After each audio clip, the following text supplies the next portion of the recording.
Okay.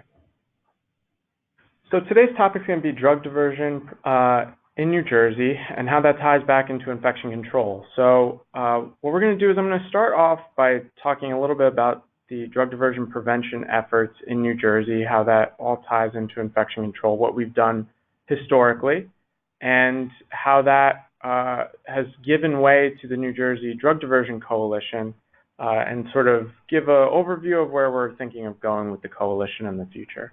And then we have a guest speaker today, Devin Berry, who's a drug diversion specialist at Cooper University Healthcare.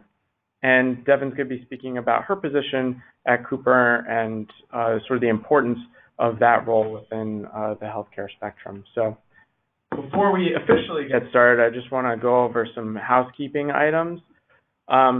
Listeners will be on mute for the duration of this webinar. If you have a question, please type it into the question or chat box.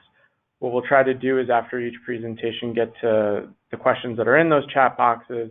If we can't get to all of the questions by the end of the presentations, the end of the 1 hour, we will follow up in writing, either with you personally or with the group as a whole. If there are a number of similar questions that come up, what we might do is email all of the registrants the answers to those questions so that everyone has those answers.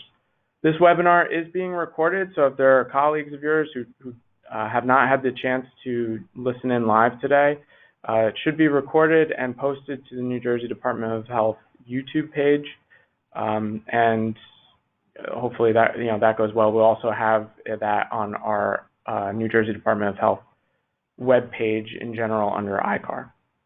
And then our slides, we'll work on getting slides to you all after the webinar. I know that's always a popular question. We'll get PDF copies of those slides to you guys after the webinar. So my name is Jason Merrim. I'm the New Jersey Department of Health Healthcare Associated Infections Coordinator, for those of you who haven't worked with me yet. I'm going to talk a little bit about drug diversion and how that goes with infection control within the confines of New Jersey.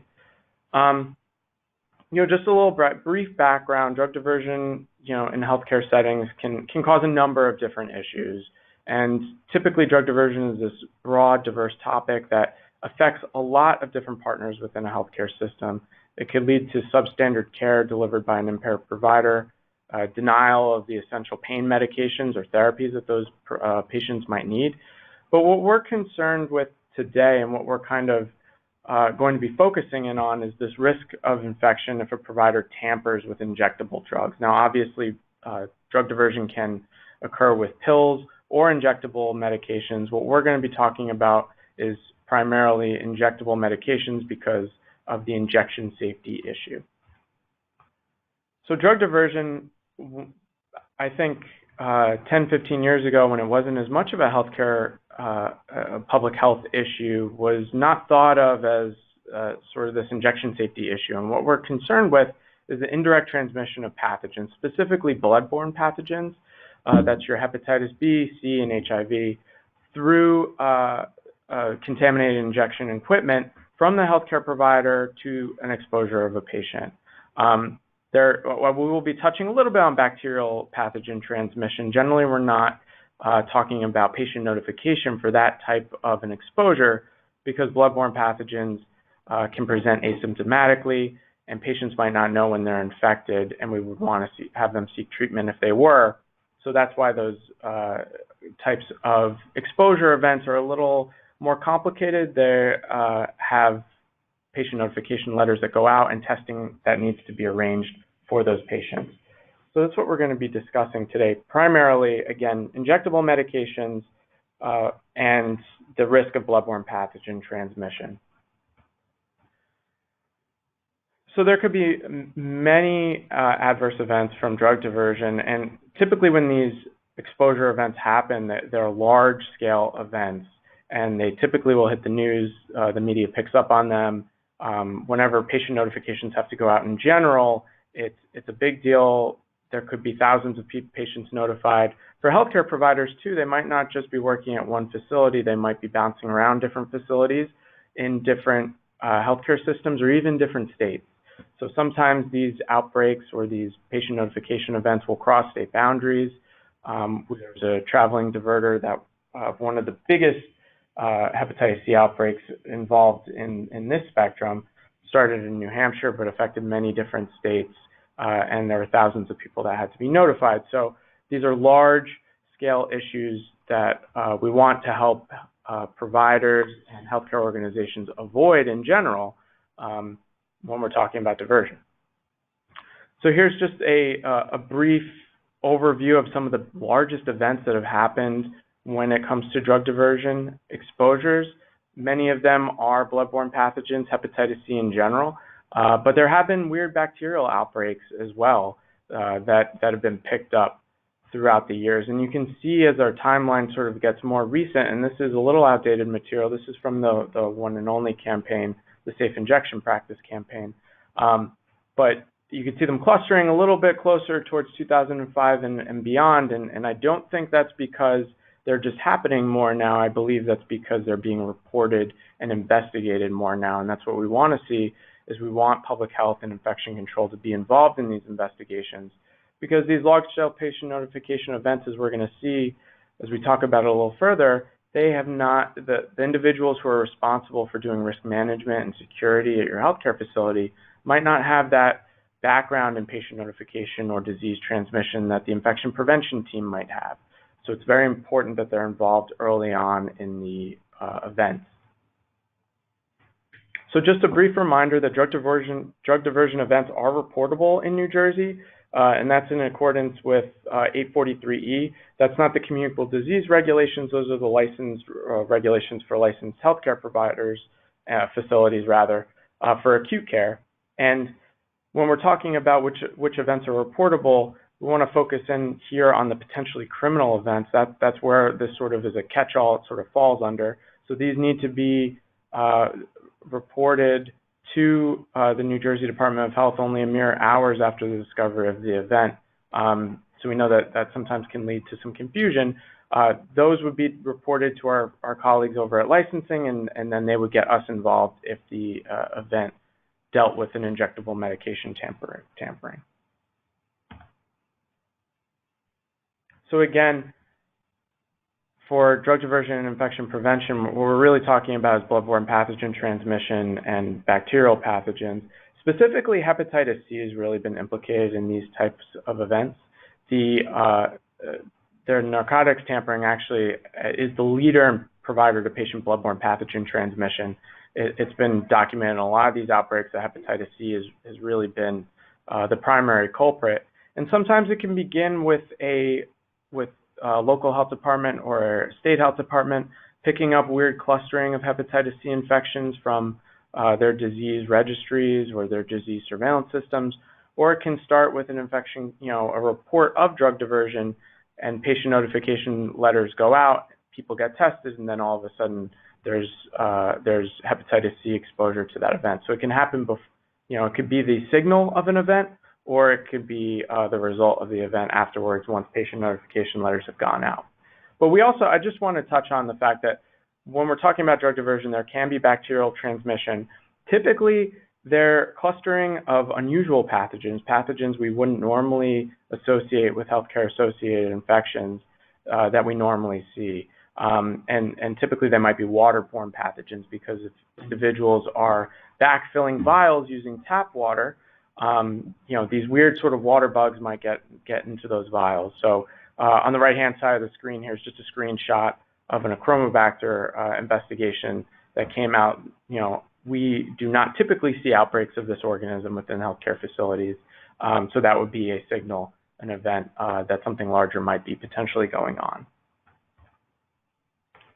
Another thing to keep in mind, sort of these weird outcomes of drug diversion events, are issues among organ and tissue donations. So we actually had one investigation in New Jersey where almost 300 patients received pain medications that were tampered with, these morphine drips. And of the 296, one thing you have to think about with bloodborne pathogens, 4 of those patients were actually tissue donors. And luckily there were no organ donors. That would definitely be a notification. But these tissue donors we hadn't dealt with before. It's interesting to see how the tissues are processed and made available for patients through these other provider systems. And one thing that we discovered, and we actually had to notify, was that the cornea transplant tissue, we used a shorter amount of time for processing and had just less overall processing, that the bloodborne pathogens, hepatitis C in this case, it was not reliably inactivated on these cornea transplants. The other tissues had gone through a certain amount of processing that we were confident that the organism wasn't inactivated. So we actually had to notify the eye bank via the physicians of the 4 corneal recipients to have testing if those individuals had received those transplants yet.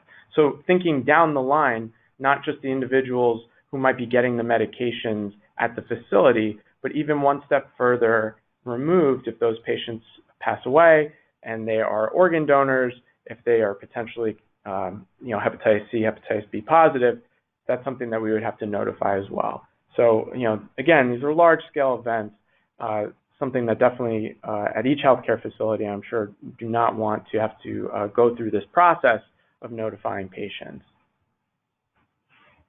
So New Jersey's done a lot in the past with drug diversion and sort of bringing this to the attention of the forefront for healthcare providers and different healthcare systems.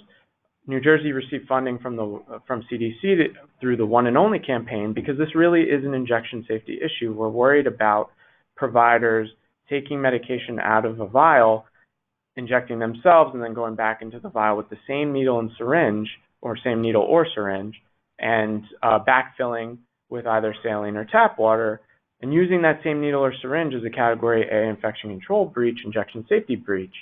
So really, at the heart of the matter, it's an injection safety matter. So we received funding from the One and Only campaign, and what I want to do is go through some of the different things we've done throughout the years, going back now to 2015, to go over what some of those activities were and how we can build on those in the future. And I really want to put a shout out to Laura Taylor, who's our health educator, who really spearheaded all of the injection safety One and Only campaign prevention activities, such as the Safe Injection Ambassador program, and really took the lead on all these drug diversion things that I'm going to be talking about.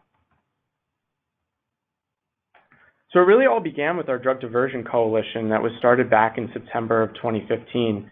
Really, the goals for this program was to share information amongst facilities, learn from each other, sharing best practices. At this point, back in 2015, even we didn't really know what in different facilities were doing about drug diversion. It was kind of handled in different departments, different areas, and it was sort of tight-lipped. So we wanted to get the word out there that different individuals needed to be brought to the table when dealing with these types of investigations, specifically infection prevention.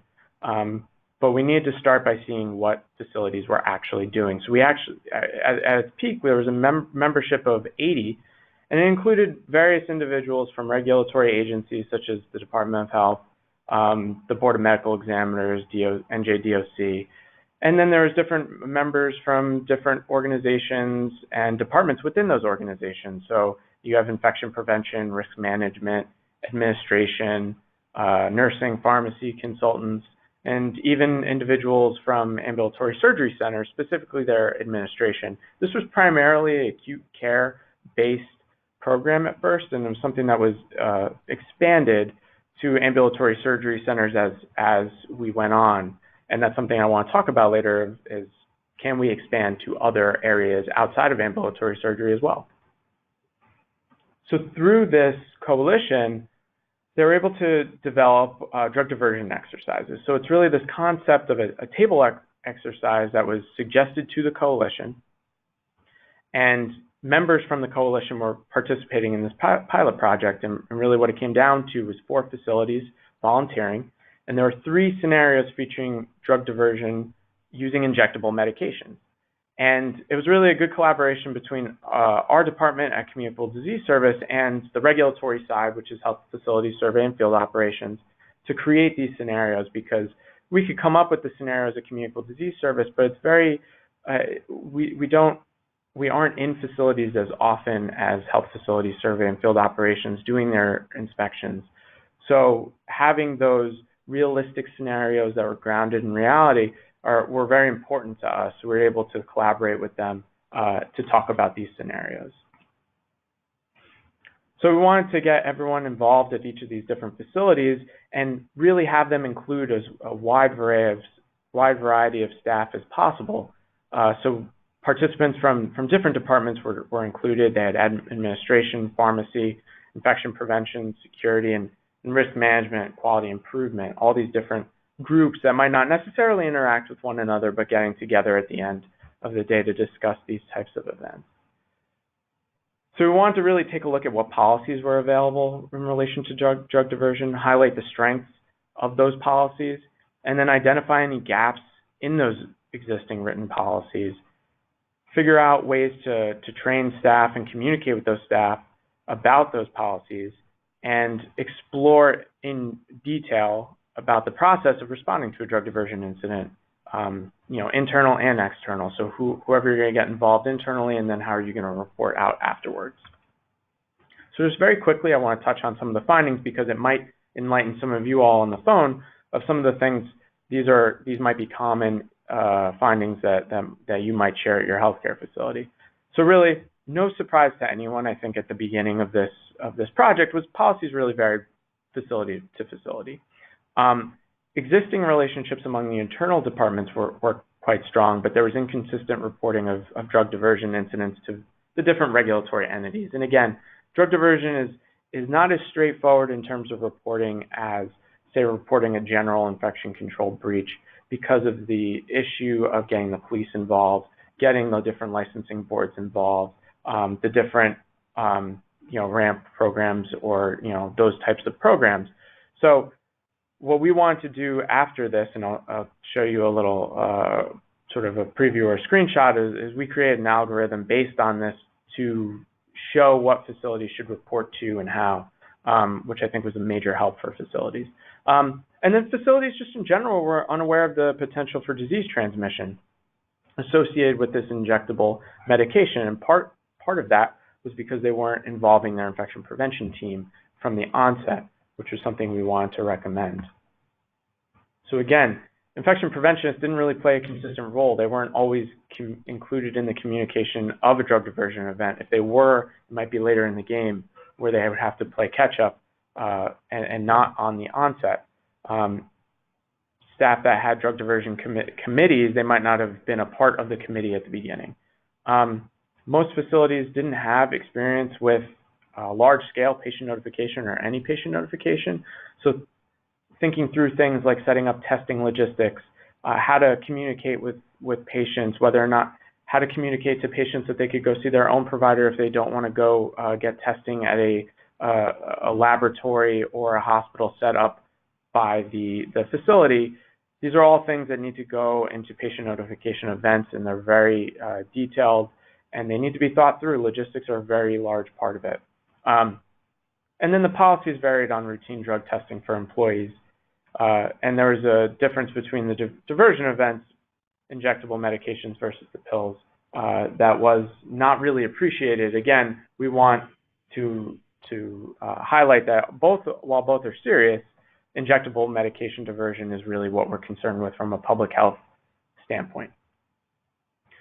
So our recommendations to facilities were really creating this multidisciplinary drug diversion committee, and that infection prevention really needs to be involved in discussions related to these injectable medications and diversion and tampering events. And then facilities should have a close working relationship with their local public health agency so that they know who to report to as well and know the different events associated with patient notification, things like that. Local health department is always involved in those as well.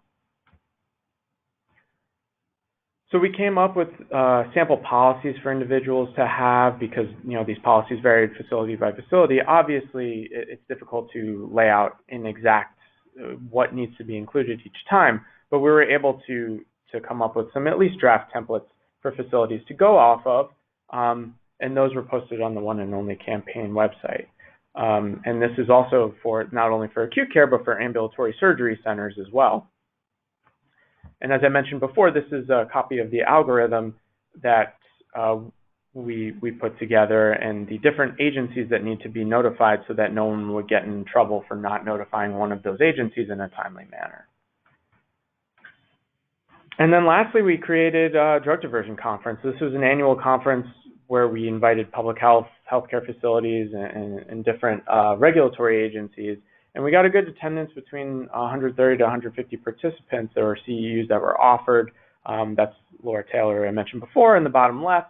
So there were panels, there were different discussions. There was always usually one out-of-state presenter that would either present on a diversion event that happened at a health department or a facility, things like that, to make it worth everyone's while. We had, that keynote speaker. So that funding for the Safe Injection program, the One and Only campaign, actually ran out last year. So there hasn't been as much work with the Drug Diversion Coalition. So this part of this call and this webinar is really a call to arms, so to speak, to revitalize and reevaluate the Drug Diversion Coalition, see where we can go from here, and reevaluate our membership list. So if anyone on the phone or the webinar, shall I say, is interested in joining, please reach out to me. What we want to do is define our membership and really outline a plan of action. And one of our first steps is going to be sending out a survey to the membership for different areas of focus that we will have moving forward. And some just ideas for people to keep in mind. We've done a lot with acute care. Obviously, there's always more to do in the acute care spectrum, but there's also different settings that might need to be involved. So we've heard a lot about the emergency responder community there's a lot of diversion in that group, in those providers, but yet we don't ever hear about them. So how can we help those providers? Long-term care, we know, is a huge issue. There's more that can be done with ambulatory surgery centers. We've developed those exercise and policy templates, but are there more materials that can be developed for them? Is there more participation we can get from their front? They don't have as many resources as a large acute care facility that might have a Pyxis machine where it's an electronic record of who exactly goes into it. A lot of the times it could just be a safe and a notepad, someone looking and seeing who accesses the safe and doing counts in the morning, using that notepad. It might not be the most secure method.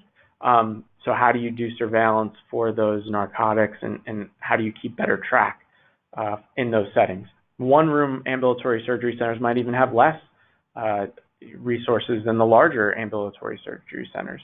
We know dental clinics can be an issue. There's anesthesia going on in those dental clinics, and those are true outpatient providers, so we don't have as much information on what's going on with drug diversion in those providers. And then, any other provider type that I've missed talking about on this presentation, we can certainly bring up and see what we can do, and if there's materials, if there's presentations, if there's education that we can give them, or ways to gain insight to this community, I think it would be helpful.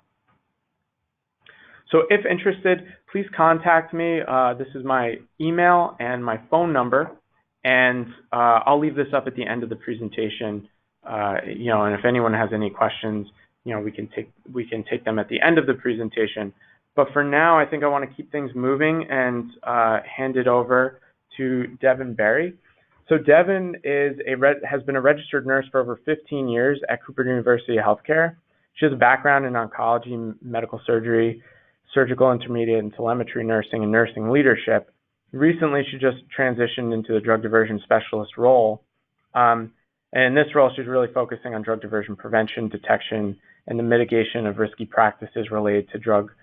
Devin Berry from Cooper University. I'm going to speak to you about the institutional drug diversion, touch on a little bit of what Jason said, and then we will talk about the liability. We're going to talk about the liability of the organization and also the liability of the diverter. I'll review a few cases that have resulted in harm to patients, and we'll speak about diversion controls to consider implementing in your organization, as any entity that holds a DEA license must have adequate controls in place to prevent, detect, and mitigate diversion. And as you can see here on the screen, the liability of the diverter lies in actual harm to others, and institutional liability usually lies in insufficient diligence to prevent the diversion. Substance abuse rates for healthcare workers. It's an estimated 10 to 20% of nurses that have substance abuse problems. And it's also estimated that 1 in 10 healthcare workers will divert our organization. The rates of substance abuse for healthcare workers is parallel to that of the community. The American Nurses Association estimates that 6 to 8% of nurses are actually at the bedside practicing impaired. 166 more legally prescribed opioids were stolen in 2018 than the year prior. Of these, 34% of these diverted opioids happened in hospitals. Nurses and doctors are responsible for opioid diversion 67% of the time. Pharmacists, 18 to 21% of pharmacists have misused prescription drugs. It's well recognized that anesthesiologists and nurse anesthetists, perhaps more than any other class of physician, they have higher rates of addiction to opioids than any other physicians in any other specialties. This could be contributed to their easy and convenient access to narcotics and other psychotropic medications. They also work long hours in high stress environments. As recently as '05, the drug of choice for anesthesiologists and nurse anesthetists was fentanyl and sufentanil. Diversion often goes undiscovered. It is really hard to find diversion in its early stages. It's almost like trying to find a needle in a haystack. There are times that organizations do not report to the appropriate regulatory agencies, as we had already spoke about. So the published abuse rates for healthcare workers and diversion is actually said to be lower than they actually are. This is a multi-victim crime. It affects the coworkers. It affects the diverters' coworkers, institutions, and insurances. As insurances are getting billed for services and medications that the patients didn't receive. It obviously affects the diverter and the community. There is such a thing, and up and coming news about diversion for sale into the community. So we won't touch on that today. That's another topic, but just so you know. Moving forward with institutional liability, institutions may face negative publicity. I think we had already touched on that. And also, they could be at risk for potential closure. Additional costs could be incurred, of course, if patients are harmed. More than likely, there will be follow-up litigation or lawsuits. And hospitals found to have inadequate controls in place are at risk for both civil and criminal penalties.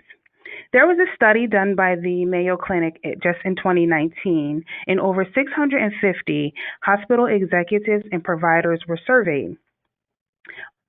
Only 20% believed that diversion was actually a problem where they work. 85% believed that diversion was an issue in healthcare, but only 20% believed that it was an issue for them in their organizations.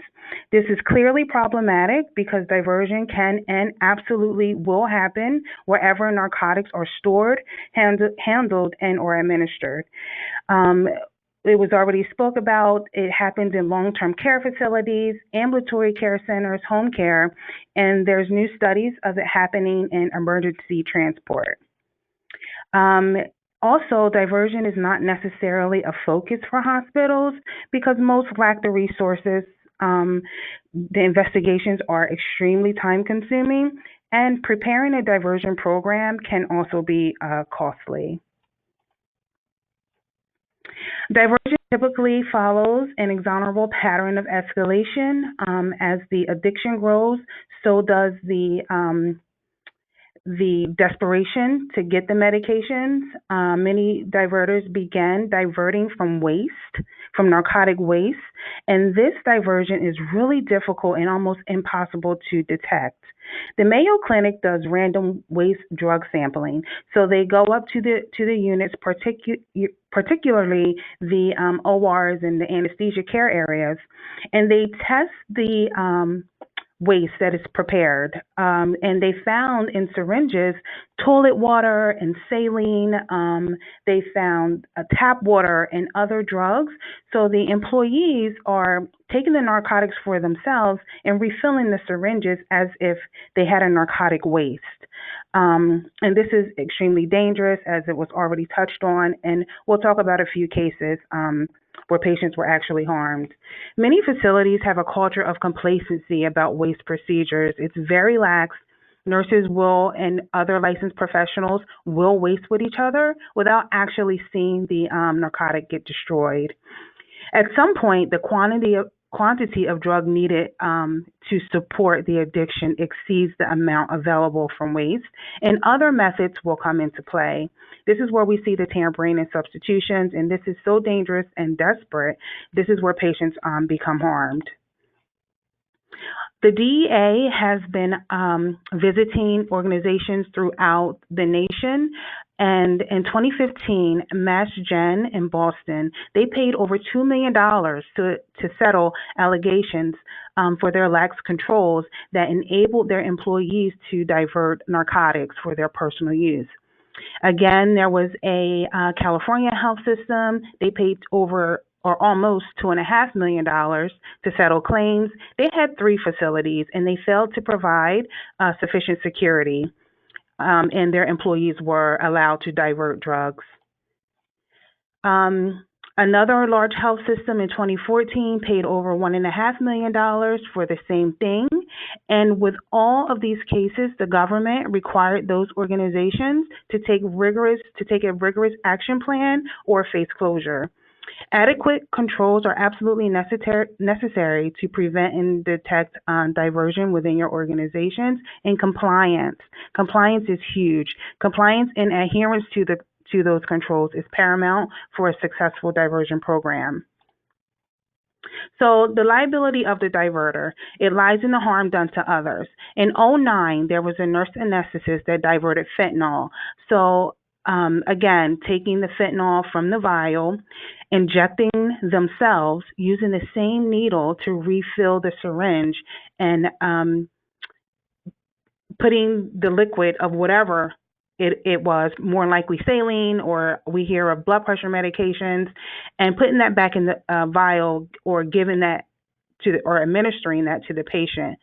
15 patients in this case was infected with hepatitis C, and that CRNA spent over 41 months in federal prison. There was an OR scrub tech in Colorado in 2010, infected 36 patients with hepatitis C. At this point, the OR scrub tech was going behind the anesthesiologists when they left their drugs unattended. So the OR scrub tech was replacing vials, injecting themselves, refilling the vials, the same behavior. And he ended up spending, or is currently spending, 30 years in prison. And that CRNA lost their license due to unsecured medications. Again, another surgical nurse is now spending 39 years in prison. And in Minnesota, diverted IV dilaudid ended up and refilling with contaminated saline. The patients acquired a gram-negative sepsis, and one actually died. So again, there was another study done in January of 2000 to December of 2013 by the Mayo Clinic. Records were reviewed at the CDC related to outbreaks of infections from across the nation, and there were 6. So in 2 of those outbreaks, it was tampering from a PCA, and 34 patients were infected with a gram-negative bacteremia. The other 4 cases involved a fentanyl tampering, and Hep C was transmitted to 84 patients. Overall, 30,000 patients were potentially exposed and were contacted to have testing done. So suspicious behaviors, if you're thinking about building a diversion program within your facility, to start to think about some of the controls and what to look for. Many people, even diverters, their peers, Many people don't believe it's happening within their facility, so they don't think to look for suspicious signs. Raiding sharps containers is huge. So there was a case where a nurse was raiding sharps containers in the OR, and one day she picked up a vial. It was not labeled, and it was a paralytic. She was testing her luck, hoping that it was a dilaudid or fentanyl or whatever her drug of choice was. She injected herself with the paralytic, and she died. So securing sharps containers are so important because after hours, the EVS or housekeeping services or whoever is in there definitely will have access to drugs that are left in sharps containers. Removing medication when the patient has no pain, we see this a lot in diversion. Nurses calling for one-time orders from physicians, stating that their patient has pain when in actuality they don't, and then they keep that extra drug for themselves.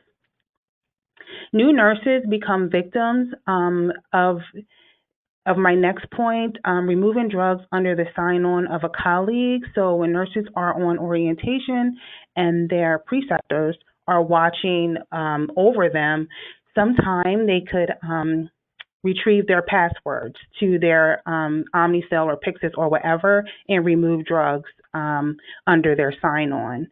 Fentanyl patches is a that we forget about. There's a case that nurses were chewing fentanyl patches and then applying them to the patient after they chewed them.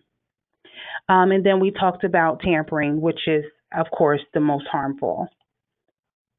Also, again, patients complaining of uncontrolled pain. Your diverters will take long breaks and disappear from their units. They're actually really helpful, offering to medicate other patients, and they have a lot of activity into their Omnicells or Pyxis. You'll see null transactions, discrepancies, overrides. You have to watch for Zofran and Toradol, Tylenol overrides. Usually, if someone is having withdrawal symptoms and they get nauseous, they will use Zofran as a null transaction or Benadryl for itching, and they also substitute. So in diversion, we see the nurse will keep the narcotic for themselves and give their patient the Zofran or the Toradol in the IV. Or Tylenol instead of the oxycodone pill. A lot of times, diverters will use the same witness or new nurses. Again, the new nurse becomes the victim. New nurses tend not to ask questions, and they will just, if someone asks them for a ways, no matter how suspicious, whether they've seen the narcotic destroyed or not, they will tend to help out. Oddly enough, high performers and award winners are often diverters. Been hang around the unit, they come to work early and they stay late, always volunteering to work overtime. They want to be on the unit to see how much drug that they can get. Agency nurses, these are the nurses that go from facility to facility, hospital to hospital, and they collect drugs along the way. And eventually you'll start to see a declining performance. So we talked about controls and putting controls in place or some type of plan. Like, what is your diversion plan? What are you going to do to make sure that your organization or is practicing aligned with the law? So robust education plan for all your staff upon hire and yearly. Monthly anomalous reports are important. ADMs, whether it's Omnicell, Pyxis, or whatever it is that you use, and artificial intelligence, like analytics that's integrated into the EMR. This is where building a diversion program can get a little expensive, especially with cameras in your high-risk area. You have to make sure that your anesthesia workstations and their practice is also aligned. Those reconciliations and waste is necessary, the documentation, consistent those reconciliations for nursing, discrepancy resolutions in your ADM is necessary, and waste bins. So we talked about rating sharps containers. So waste bins are necessary because the DEA says that your narcotic waste must be irretrievable and unrecognizable. So there's new technology out where there's waste bins that you can put your narcotic waste into a solution that will deactivate it and it becomes irretrievable and unrecognizable. Again, that's another expense to building a robust diversion program. And of course, your deli NARC counts compliance around those.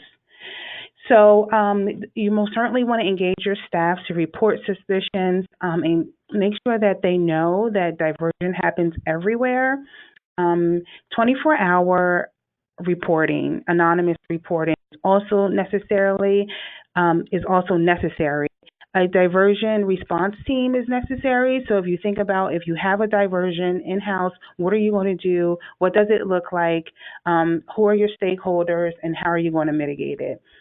Also, building policy to support these initiatives and a multidisciplinary diversion committee. And that includes risk management, your HR, legal, senior leaders, security, pharmacy is also important for your diversion committee. So I kind of ran through that a little fast because I know that we don't have a lot of time, and I wanted to leave time just in case there's questions.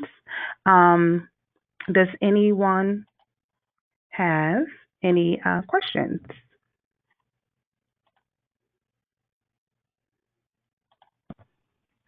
Hi, Devin. So we have one that came in through the chat box so far. And again, if anyone has any questions, please enter into the chat box. So with regard to Benadryl and Zofran and Toradol, do you recommend creating and monitoring these as controlled substances or put on a blind count in ADMs and monitor overrides for these drugs? Yeah, so I would say if they find that they're having mis I would say miscounts with their drugs that are not blind counted, that to put a blind count on them would be necessary. So if they find that pharmacy is filling their ADM, they're putting 30 Benadryl in there, and then by the end of the week or the day, depending on what the use is, you see you have one or two, then you can start to track those behaviors. And if it becomes a problem within your organization, they can then consider putting a control around it where it needs to be a blind count. Okay, great. We have another question. How does your position specifically interact with the infection control department or quality improvement at the healthcare facility? So right now we are currently building policy to support that. So we have defined our stakeholders, and we have pulled in from our senior leaders to medical director, our director of anesthesia, our infection prevention department as a collaborative entity. So when we do our monthly meetings, all of those stakeholders are in the room together, and we collaborate that way. I haven't been in this position that long, so we're just really getting started, but our infection prevention team will definitely be a stakeholder in our diversion multidisciplinary team. Great. And I have a question. Again, once these questions come in, please use the chat box. Do you interact with different outpatient facilities within the healthcare system as well? So right now we are building our diversion program specifically for Cooper. So our outpatient facilities will be and are included in our diversion policy. Is that what you mean? Yes, yeah, the Cooper specific, one. Yes, our outpatients will absolutely be included in our diversion policy. Great. Okay, so we have another question that came in. What other medications might be seen as common drugs to be substituted for oral controlled substances?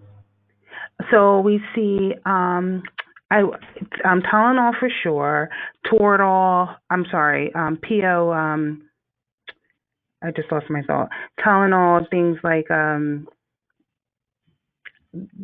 uh, anything that looks like an oxycodone, basically, can definitely be switched and substituted for oxycodone. Okay, great. hmm We have to remember that addiction is desperation.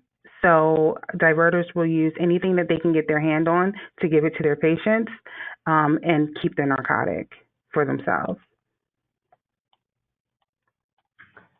Okay. We had another question come in. How did your healthcare system determine that your position was needed in sort of the first place? Like, how did it come about? Because I think this is a pretty unique position within Yeah, healthcare. yeah. So it's pretty new. So our board of directors realized that drug diversion in healthcare is an upcoming. It, it's a huge issue, and so we had an internal audit who came through. They looked at our controls. They wanted to see what exactly are we doing, and we found that we could improve on that. And it's really a full time job. So if you have suspected diversion, it could take from 6 months to a year to investigate. So it was absolutely necessary to have someone full time that could really be dedicated just to drug diversion and building a solid program.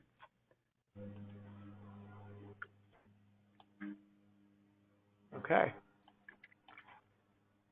Uh, we have more of a comment coming in. Sometimes baby aspirins are substituted because of their size. Um, hmm this individual is saying that they Oh, can okay. be packaged after removal from the UD packaging. So again, Yes. another type of oral, Yes, oral replacement. anything that looks like that takes on the form or the shape of whatever narcotic pill or however will definitely be utilized to give to the patient.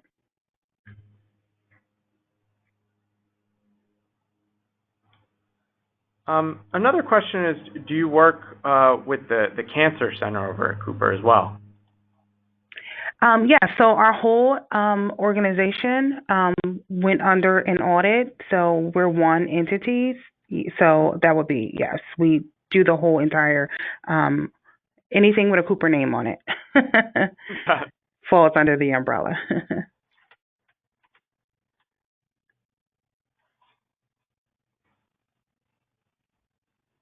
Okay, great. So while we're I think we just got another one, Mhm. another two come in. Sorry. Um,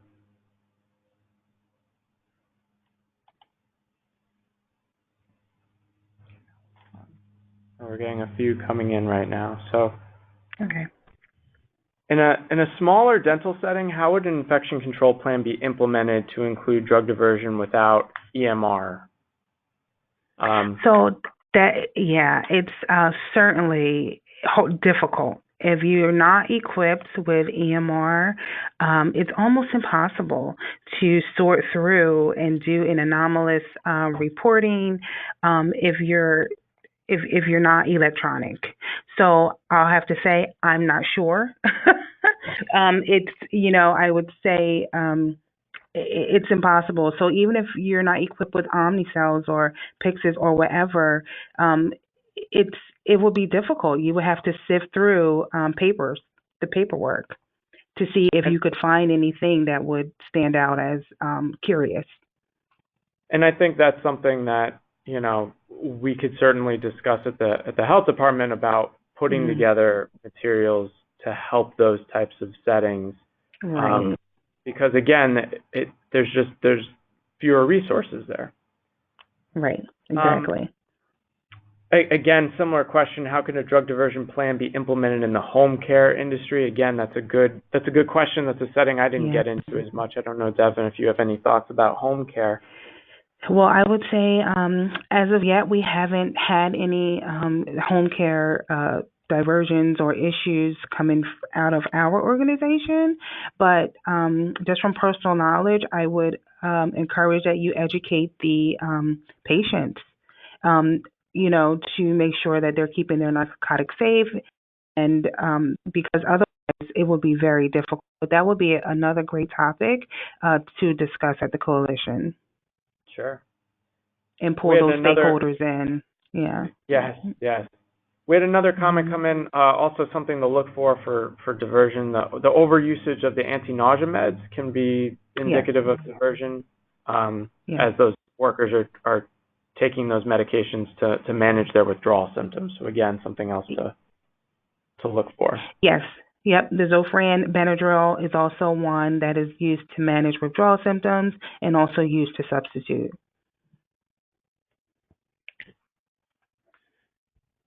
So we had a question come in talking about let me see here. Talking about surveillance and seeing if there's any symptoms from infections that could be as a result of diversion. And I think from the Department of Health side, if as we address things from a statewide perspective or a local health department perspective, we have bloodborne pathogens, Hep B, C, and HIV that are reportable to the state individually. If we see a clustering of events, we always do public health investigations on each one of these individual infections that come in. If they're acute, say hepatitis B or C, local health department will interview these individuals to determine whether or not they had any risk factors, traditionally associated with these. And in the absence of those, we would look at obviously healthcare exposures as well. For bacterial, it's a little different because most of these weird bacterial infections they're not reportable on an individual basis. We would need to see a clustering of these infections. They would need to be reportable. So the facility itself would have to go through, and that's something you could do with working with your infection prevention department or your data teams to see if there's any kind of weird symptoms that are showing up for these infections. So I don't know, Devin, I don't know if you have any other things to say. I just want to reiterate that if there's any suspected outbreak of disease, it's reportable to the health department, to the local health department, whatever jurisdiction you're in. So. Yep, absolutely. Okay. So if we get any last minute questions coming in, I just want to put a plug in for our next, because we are running out of time. It's 1:57. I want to put in a plug for our next meeting or webinar, so to speak. So our next ICAR webinar is going to be in November 2019. So it's coming up actually. Invitations will be going out soon. The topic, this is going to be a antimicrobial resistance surveillance specific topic. It could be novel and targeted MDR surveillance, and that's going to focus on the lab and epi partnership. So what basically we're going to be talking about, and you see the actual logo for the ARLN network below here, the antimicrobial resistance surveillance topic we're specifying on is how New Jersey public health labs and epidemiologists collaborate to identify and respond to novel and targeted MDROs or multi-drug resistant organisms. So there's going to be a speaker on from our public health labs and members from our epi teams here. So be on the lookout for that invitation. It should be going out soon, again, November 2019. And then we'll be following up with another infection control specific webinar the winter of 2020. So I'm going to leave my information up here. Again, if you're interested, we already got a couple emails of individuals who are interested in joining the coalition.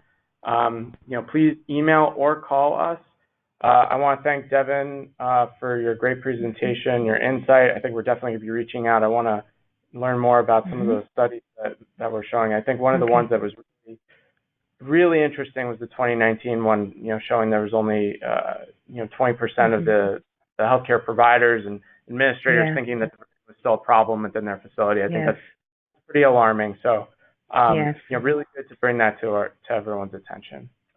Sure, absolutely. Thank you for having me. Thank you, everyone, for listening.